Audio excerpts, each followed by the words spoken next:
Hello and welcome back to Let's Play Monster Hunter. I'm HazzD, and as you can see, I'm hiding behind a pole.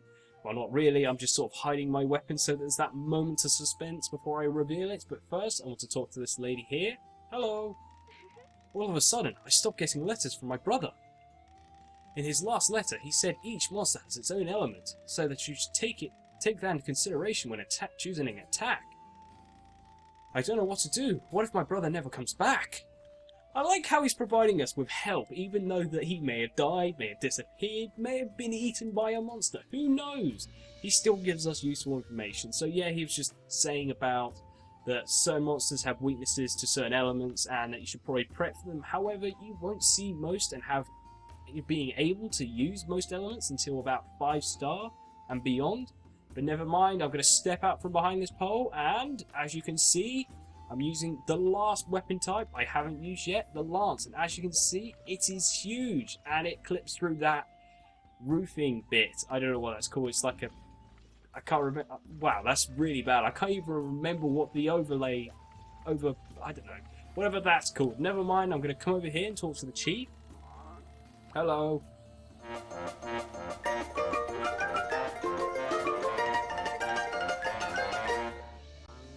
So yeah, as you can see, urgent quest. So we're going to unlock 4-star this episode, so that's going to be pretty sweet. And our quest is the Land Shark. The reward is 1,200 zenny, sorry. It's got a contract of 250 zenny. It's in the desert, so we've brought cool drinks. If you're going to do this quest, make sure you have some cool drinks, because this one's going to be a long one. Because 4-star and beyond is around about where this game gets hard. I mean, it suddenly jumps on from being alright, pretty easy. You don't have to have all the items and equipment to take on every monster in the game. You can literally just go in. Okay, sorry about that jump cut there. I got interrupted. I don't know why, but people interrupt me during these intros to the quest. I don't understand why, but what I was saying is that this is where it gets really difficult. Well, not really difficult, it starts getting hard. So you're going to have to try and get some decent armor, a decent weapon, and bring some useful items with you. Because we're going to be hunting the Cephadrome. And I know that the drones aren't really the most toughest of creatures, but trust me, this is probably one of the hardest throughout the entire series, so be prepared to get your ass kicked. The requester, Oasis Town Chief. Apparently there's an oasis out there that we don't know about. Our pack animals were eaten by something in the desert, but nobody actually saw the monster attack. Find and slay the alpha monster. Somehow they know it's an alpha monster, but they have no idea what it is. Never mind.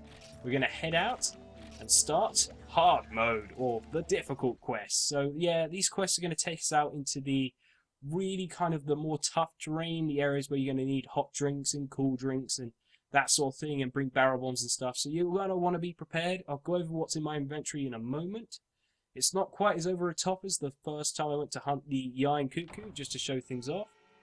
But if I go in my inventory, you can see I've got the combo books, potions, mega potions, cool drink, gunpowder, large barrel bombs to make large barrel bombs and small barrel bombs, sonic bombs, as well as, okay, I've forgotten the screamers. That's fantastic. I forgot to bring screamers, but I do have 10 sonic bombs, so that's pretty good. I've got a couple of paintballs and what's left of my word on steaks. So let's grab a map, some whetstones. And you know what? I've forgotten whetstones. Wow, that's just fantastic. Fortunately, there is a place where you can get whetstones in Area 10, and I may have to take a side detour to go get some, because I can't believe the one thing I forget whetstones. Wow. It's because I took them out because I was going to do a gunning quest. Well, I was going to use a gun, so obviously I'm not going to have them for that quest, and I completely forgot to put them back in. Good job, me. Good job, past me. How often do I get to say that in an actual recording session? Normally it's in the little box at the bottom that complains about past me being an idiot, which is current me, I guess, but never mind. Let's just carry this quest on. Let's see if I can do this. I've added a bit of challenge, apparently. I've added the challenge of having like only 2 mini whetstones. This weapon has very little green sharpness. I probably should have gone over my equipment details. It's the long tusk. As you can see, it doesn't have a whole lot of green sharpness. You're going to want some green sharpness for this quest. So yeah, I probably should have brought some whetstones. However, I do have a lot of large barrel bombs, so I should be okay.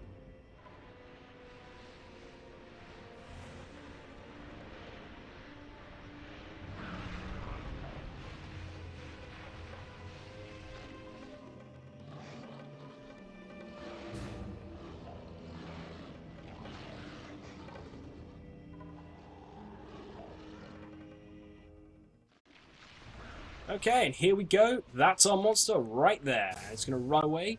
It's called the Cephadrome. The Cephadrome, the alpha monster form of the Cephalos, larger and armoured with black scales.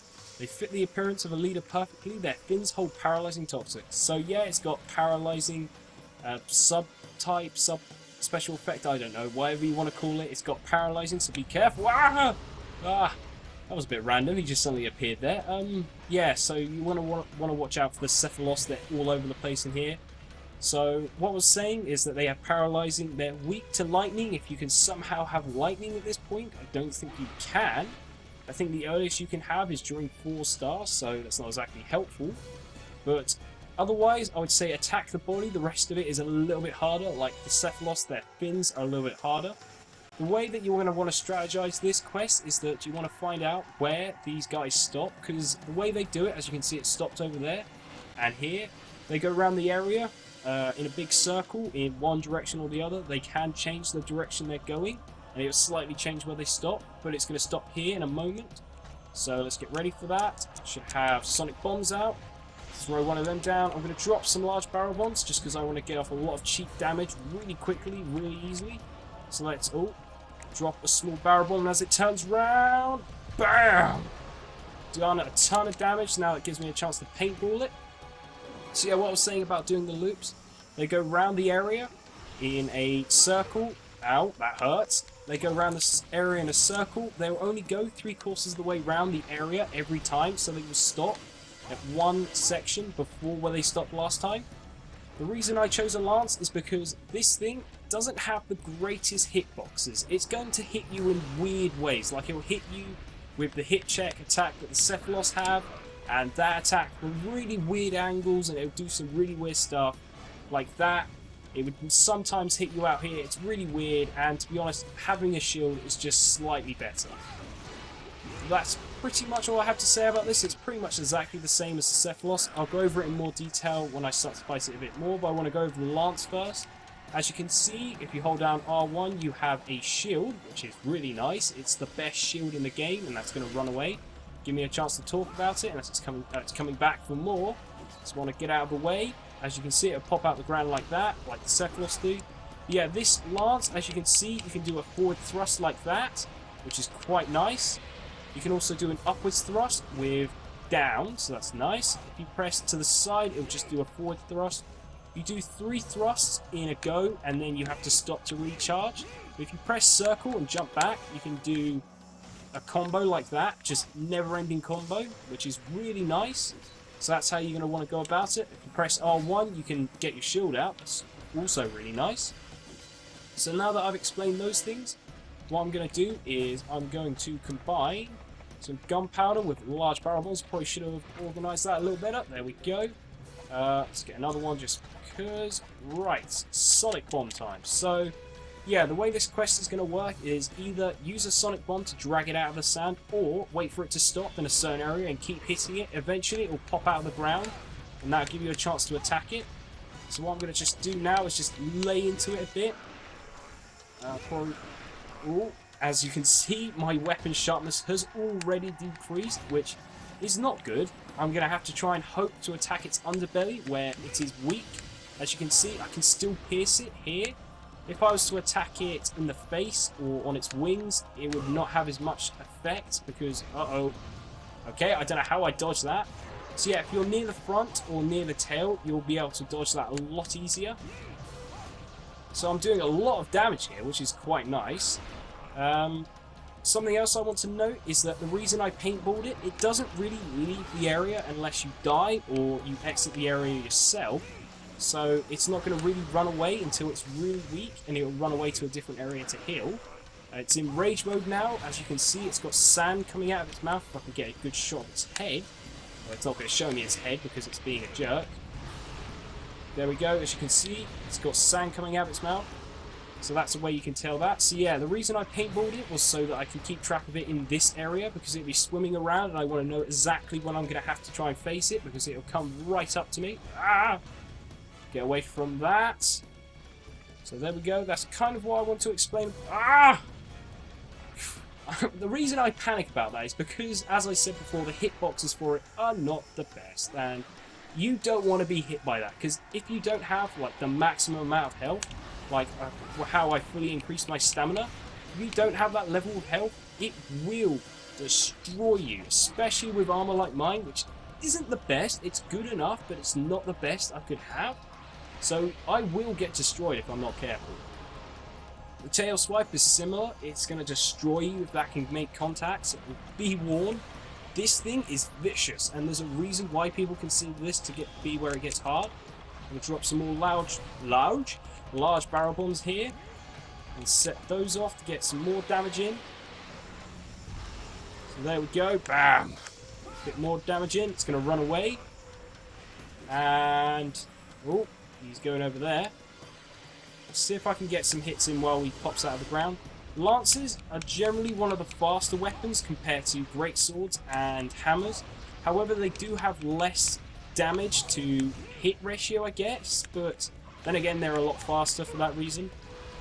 Okay, he's going to spit sand. I'll be careful of that attack. Not as powerful as, say, the preventing him from going back in the sand. That's nice. Oh dear. See, look at that. Look at that. Wow. Okay, and the Cephalos are being incredibly irritating.